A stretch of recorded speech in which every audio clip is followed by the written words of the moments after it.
Welcome everybody to the May edition of our pasture management series.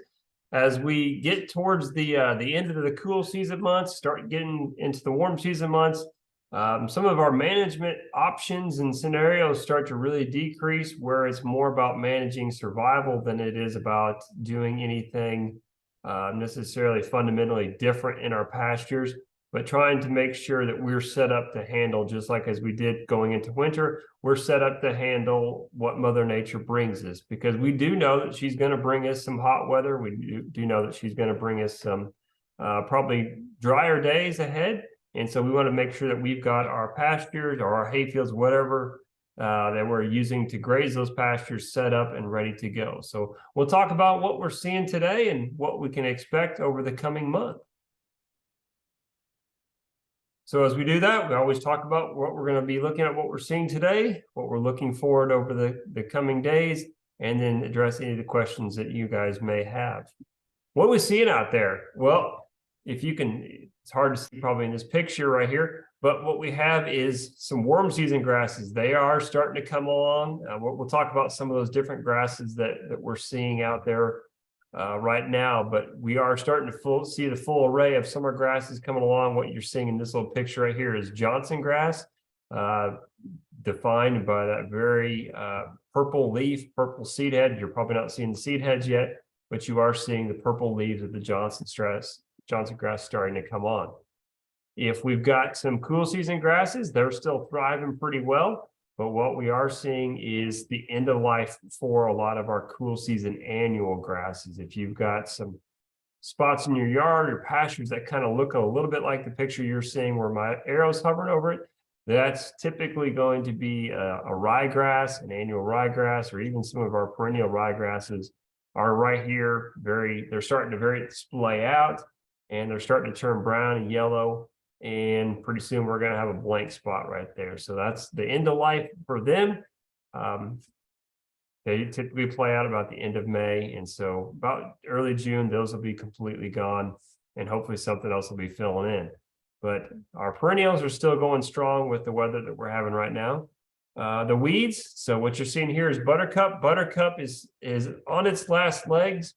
I think I sent out some information probably about 2 or 3 weeks ago saying, hey, if you hadn't controlled a lot of your cool season weeds, your late winter weeds, this was probably not the best time to go out and try to decide. So typically we kind of forget they're there. Then all of a sudden all the blooms go up there and we start to remember, oh, wait, they're still there. And we look at trying to address them at that time. Most of the time that's probably a lost cause. So go ahead and let them play out for the year. They're just about dead. There's still a few blooms out there. Most of the buttercup and other weeds like that are going to be gone, and they're pretty soon going to be replaced by another yellow weed flower called bitter sneeze weed. And so we're seeing a few other yellow top weeds right now. But if it's got a bloom on there, it's a cool season weed. It's just about done. So we'll see our warm season weeds coming right along here very soon, but buttercup and everything else is just about done. So just kind of go ahead and let it be. Mow it if you would like, but it's about done.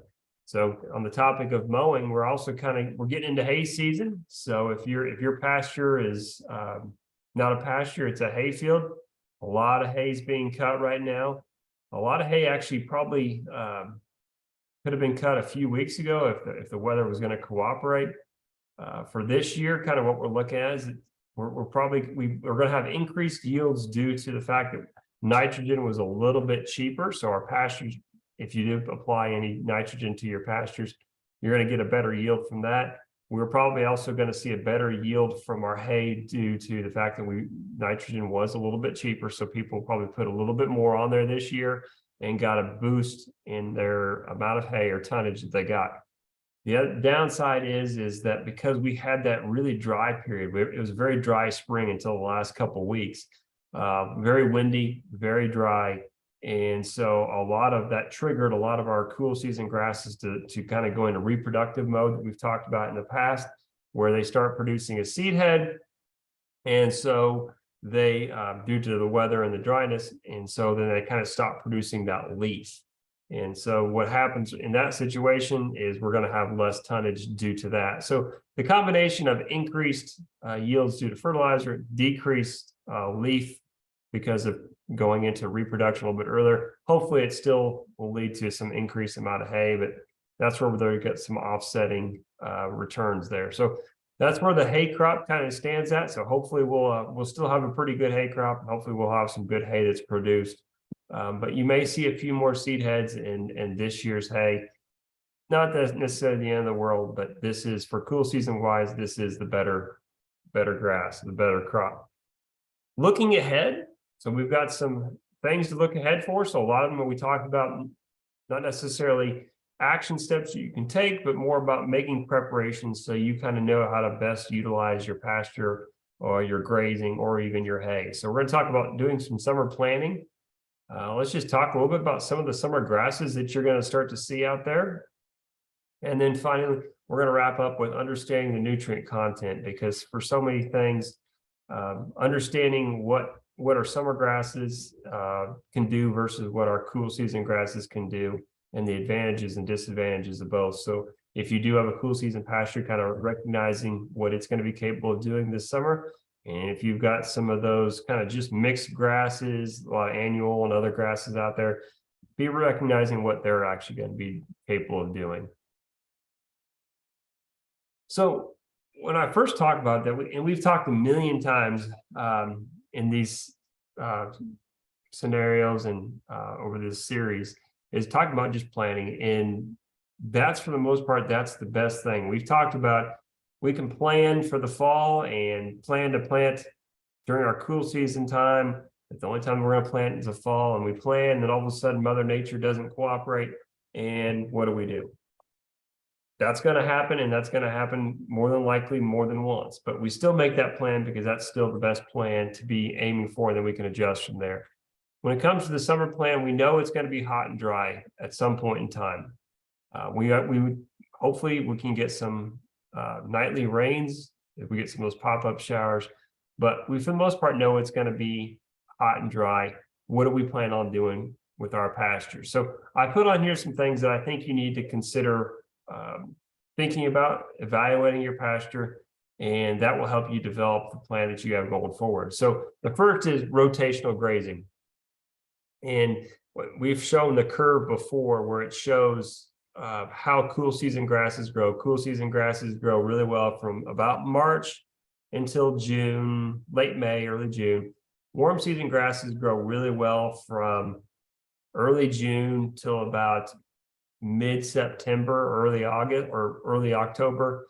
And then cool season grasses start again in mid-September and peak about mid or late mid-October to late November. And so they do really well when you can kind of pair them together. So obviously, if you can set up any type of rotational system where you are utilizing your warm season grasses during the warmest part of the year and your cool season grasses during the coolest part of the year, you're going to get the most value out of your property. Does that happen? Yes. Is it ideal? Yes. Is it everybody's situation? Probably not. But we could still try to do our best to manage what we have. Is when you have a cool season grass, you want them to rotate a little bit less frequently throughout the summer. When you have a warm season grass, you're going to rotate a little bit less frequently throughout the spring and the fall. So take advantage of the grasses you have. If you've got a field that is really high in crabgrass or Bermuda grass, have your animals spend a little bit more time on that during the summer, and maybe a little bit less time where you have a really nice stand of cool season fescue, or maybe if you do have orchard grass for a hayfield or anything like that. So have a rotation in your mind. What can you do? Like I said, 2 is always better than 1, 3 is always better than 2, and so forth. So look at that. Look at your weeds. How are you going to manage them? Remember, we talked about cool season weeds are just about done. Well, we're going to get a whole new wave of warm season weeds starting to come along. How do you want to manage those? Do you want to do any type of spraying? And if not, that's completely okay. Do you want to do mowing? If you are going to spray, be conscious of what you're spraying and when you're spraying. You know, as we get into the warmer season, we start to get into higher humidity. Well, different type of herbicides have different volatilities, and some of them can have a little bit more mode of action of moving in a really, really volatile, high humidity time period. So you got to be very careful and very intentional about which ones you pick to use and when you pick to use them. Sometimes it's better off to use them in the evenings or early mornings before different bees are foraging. If we're trying to work within multiple environments, so trying to do it when other species are not foraging, be able to control those weeds. But be very intentional and be very purposeful. Read labels to figure out that. If you are going to do any type of mowing, trying to figure out what type of species you have. If you have a lot of low-growing, low-profile grasses like Bermuda, you can mow pretty low to be able to try to control those seed heads. If you have a lot of cool season forages that need more grass height, it's very difficult to get low enough to control the seed heads for some of those summer weeds. So be aware of what type of grass you have, be aware of what type of weeds are going in there, and we can develop plans if you want to develop a specific plan for your operation. Shade and water. Those are some of the most important things that you can have and have a plan for when you're looking at doing a rotational grazing of your pasture or how you're going to set up your pasture or hayfield. You want to make sure do they have access? When do they have access to shade? Is the shade in the pasture that they're going to be in primarily in the morning and then they're in full sun in the afternoon, or is it vice versa? Do they have full morning sun and afternoon shade? So if you're going to set up a rotation, making sure that they have complete access to some shade throughout the afternoons, especially if you're going to divide up your pastures, trying to get rotation, where are they going to pull their shade from? What type of day? Where's that sun coming from? How far do they have to go to access shade? How far do they have to go to access water? If you've got a market animal like goats or cattle, they're most likely going to spend most of the day near the shade and near the water. Well, if that's not where a lot of the grazing is near the shade or the water, then they're probably not going to venture too far out and spend a lot of time grazing. They're going to spend more time in the shade and the water. So that's less pounds from the animal. Same thing for the horse. They're going to graze and they're going to walk up and down wherever the water and shade are at. So that's where you're going to see the most compaction going along there. So just be aware and have a plan as you move forward with that. Invariably, drought's going to happen. Drought's going to happen at some point, because if you look at our soils have clay, and then we have a lot of very windy days. And so you get that wind blowing across the top of that soil, the top layer dries out very quickly.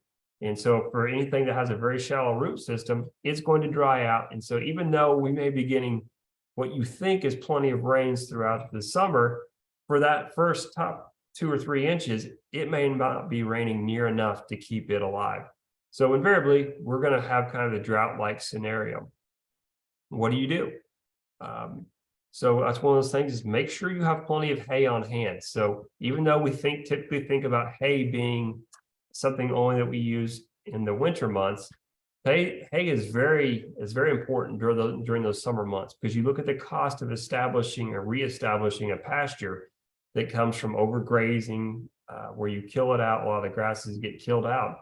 Is if you have one of those time periods where your grass is starting to really stress, being able to pull them off and feed hay for a short period of time allows that grass to be able to come back to life and be able to survive during that drought period, wait for that next rain, and then you can get them back out there. So that hay, which is not cheap at all, so it's easy for me to say it, when you have a field full of grass, to think about pulling them off and feeding during that time, that's going to save you a lot of money in the long run by a lot of the pasture renovation. Because even though we may be willing to spend the money, if it happens like we had last fall, where even though we had the money to spend maybe and we had the ability to do it, Mother Nature didn't cooperate. So the more that we can be able to allow what grasses we have to survive is more important. So have that hay on hand. Hopefully we don't have to have it, but if you do, don't be afraid to take action ahead of time rather than react and do it too late. So get out there ahead of time, pull them off, feed them a little bit, let that grass recover, and get them right back on there again. And then finally, just what grass is growing. So if we've got a cool season grass, it's kind of stressing out. If we've got a warm season grasses, they can handle a lot more animals at a time. And so they can handle that stress that comes from a heavy grazing. Still don't want to overgraze, but they can handle grow and handle a lot more pounds or number of animals per acre for warm season. So just know kind of what you have going on. That's going to help you develop that summer plan. Going through here, just wanted to give you an idea of what kind of grasses that you guys are probably going to be seeing or have the options of still planting if you would like. We've talked about this a little bit. But one of the common ones that we're going to see is the perennial. So this is the grass you typically see in the winter. It's all brown, but it's still out there. What you're seeing is still out there. So it's going to be there year after year. And that's Bermuda, the one that crawls along the ground. Bermuda is a great summer grass for grazing. The nutrient content's a little bit low. We're going to talk about the nutrients a little bit later here. But the amount of tonnage, so the amount of actual fodder content or forage content that we get when baling hay, Bermuda provides actually a lot of content. Nutrient content just a little bit lower. The good thing is it's there. It grows really low to the ground. Does not take much water, so that's why it can survive. And so we get a lot of mileage out of our Bermuda. Most of it's not planted. It's common Bermuda, but a lot of mileage being there. We just don't get that return in the spring and the fall. Some annual planted grasses that we want to talk about. These are grasses that we annually have to plant. Now, there are some of these grasses, crabgrass being one of them, that it has an annual trait, but it kind of acts like a perennial, and it can reseed itself every year. So pearl millet, sorghum Sudan, crabgrass, and teff are really popular annual planted grasses. Not necessarily for every species of animal. Pearl millet and sorghum Sudan tend to be a little more popular in the cattle world. They are planted, and they can get almost up to 8 feet tall in some of them. So getting control of them pretty early on and grazing them when they're about 18 inches and then grazing them down to about 6 inches, they recover very quickly. Some of these that we have to worry about are sorghum Sudan and pearl millet when we get drought processes. So if we get a bunch of nitrogen that we put on our pasture, and then we get into a drought period, so where that nitrogen did not get utilized, we can sometimes get into nitrate toxicity. And there's a very simple test and solution that we have that is that's free, and it doesn't tell you exactly the amount of levels of nitrogen inside this product, but it can tell you if you think it should be tested. It'll when you test it, if you put this solution, this acid on it, it's going to turn it black if it thinks it's high in nitrogen, and that tells you need to test this before you actually use it. But these are good grasses. The other time that these become issues is when we get to the later months of October, right when we get a heavy freeze that kills these instantly, a lot of these plants, and they get what we call prussic acid. And so that's something to be aware of. It's highly toxic until that plant is finished dying. But they are great. They provide a lot of great forage material for our annual plantings. Crabgrass is one of the best grasses that we have in the summer annually. That is for both horses, cattle, sheep, goats. There's hardly a better grass out there than crabgrass. Some of the planted ones we have are called Quick and Big, and typically that one's a little bit hard to get out. It's out of Oklahoma. It is the best crabgrass there is out there, hands down. A great filler, provides so much of our grazing material throughout the summer. Really great grass. And teff is a really, really popular one, especially for horses. It is not a grazing grass, it is a hay grass. But this is one of the most popular warm season forages that you can get. So if you see this as being available, if you're looking for a high quality warm season, lower sugar content hay for your horses, this is a outstanding one. So teff is that grass. It's very thin stem, so it grows very quickly and then will fall over on itself if you don't bale it very quickly. So when it's ready, and you have to get after it. But outstanding forage in itself. I'm going to save the best for last on there. I'm going to get into some annual volunteer grasses. So these are all planted typically, except crabgrass, but there's kind of multiple variations of that. some of the annual volunteer ones that you see throughout throughout our pastures that you're going to look at and see are a goosegrass, crabgrass. Once again, you have the planted kind, and you kind of have the common crabgrass that a lot of us see popping up every year about this time. Outstanding grass. It's evil in the lawn world, but it saves us in the pasture world. And then Dallas grass. Most of us will see this Dallas grass. When you really start to recognize it is you get into September, and this grass is going to produce a seed heads, very, very tall, long stem on it. And then it looks like it has a caterpillar on its end. So there might be 2 or 3 little caterpillars shooting off the end of the Dallas grass. Most of the time, if you start to see these, this is when we'll start to clip these down, and it triggers it to go back into the growth phase. The problem with a lot of the summer grasses and everything, they vary in the height. So it'll produce a seed head at 2 feet. And then as soon as you mow it at 18 inches, it produces it at 15 inches, and it just keeps adapting. But Dallas grass is another low profiling grass, but an outstanding little grass to be able to utilize. So they're out there. That's not saying that there's anything to do about it or utilize, but they are out there. Horses, cattle, sheep, goats, whatever you have out there is grazing them. These are good quality grasses. Just keep the seed heads down. They're very low profile grasses, so you don't have to worry about them trying to go up too far. They're going out. So good grasses to have. Johnson grass is the one that we're most familiar with, probably if you're talking about warm season grasses. If you've got a pasture, you probably don't see this very often. If you've got a hayfield, it's probably the bane of your existence. It's also saving us, and it is a high producer. If cut at the right time, it's a great forage. If cut at the wrong time, it's 6 foot tall, and it's really hard to do anything with. And the reason why I mentioned Johnson grass, like most of these others, we talked about being a very low profile growing grass.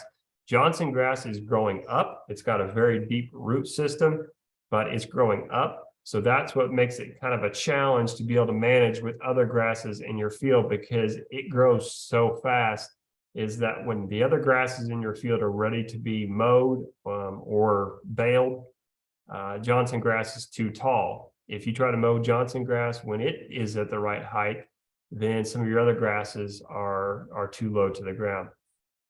Where we said we don't necessarily see it in pastures, Johnson grass is very easily grazed.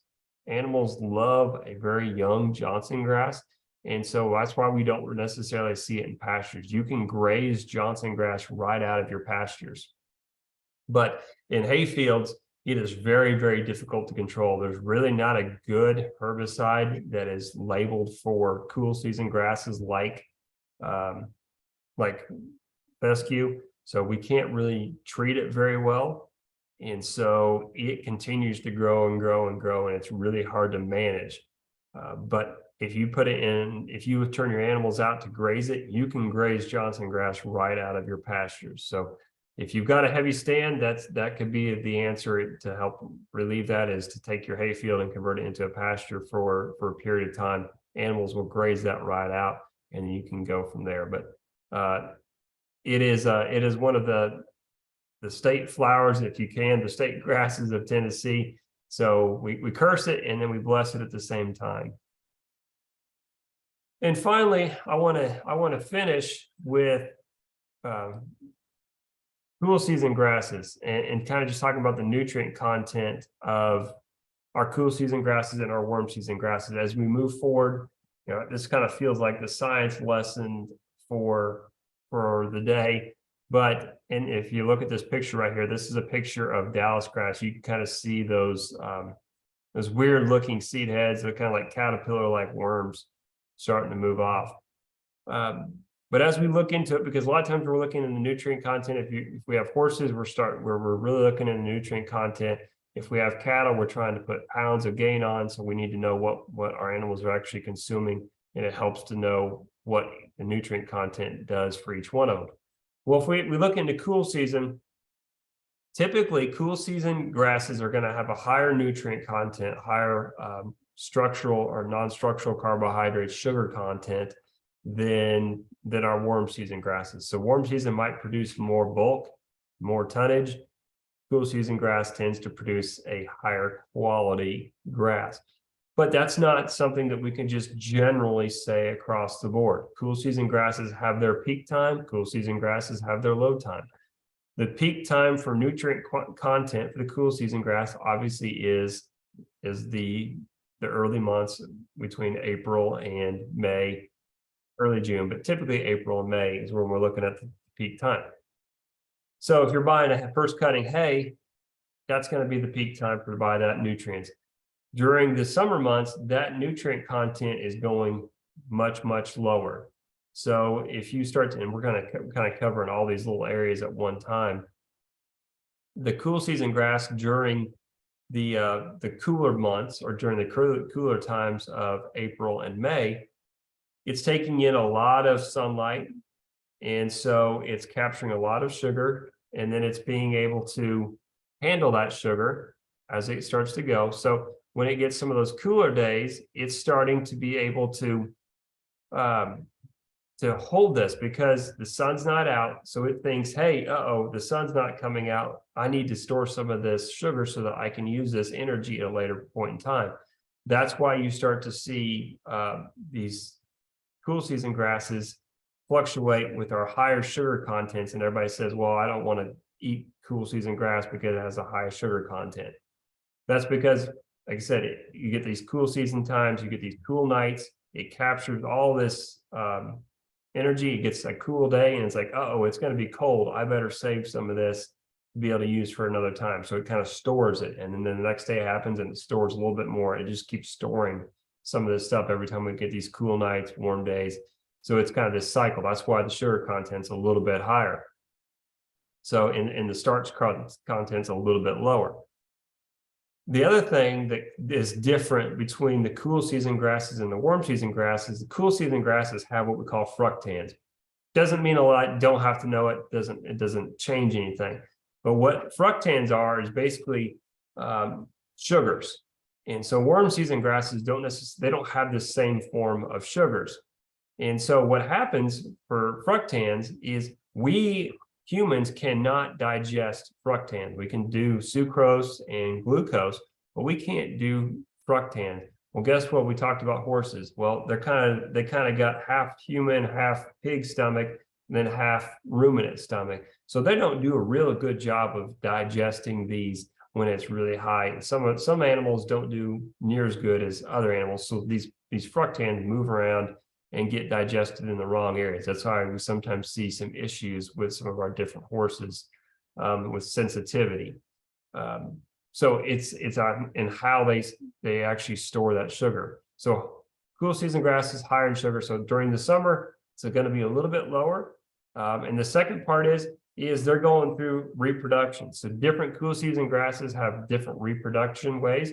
Fescue constantly is reproducing. So when you cut a seed head off, it's going to try to produce another seed head. You cut a seed head off, it's going to try to produce another one. You get something like orchard grass, you cut a seed head off and it's done. It produces once a year and then it's done. So it's indeterminate for the for the fescue, determinate for the orchard grass.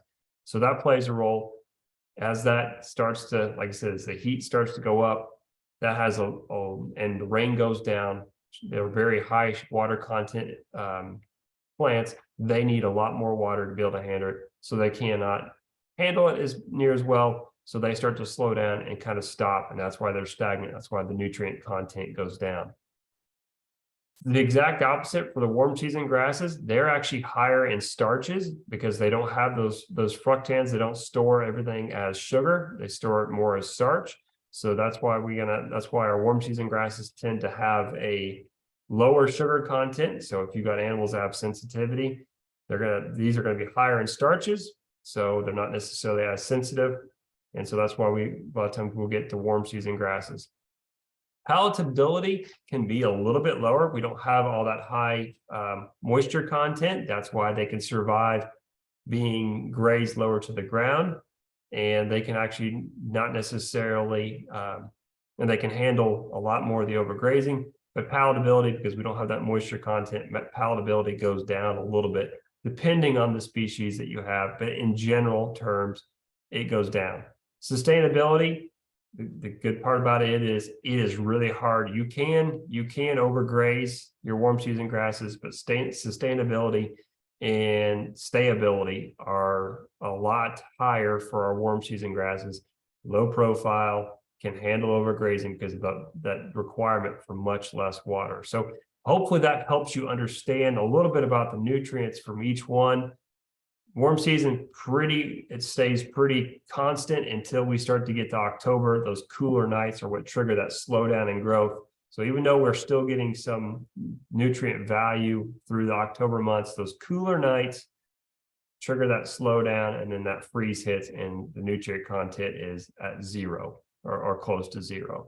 So hopefully that you kind of understand the wave and the curve, how that works, and understand why, why they say different things about sugar content for our cool season versus our warm season.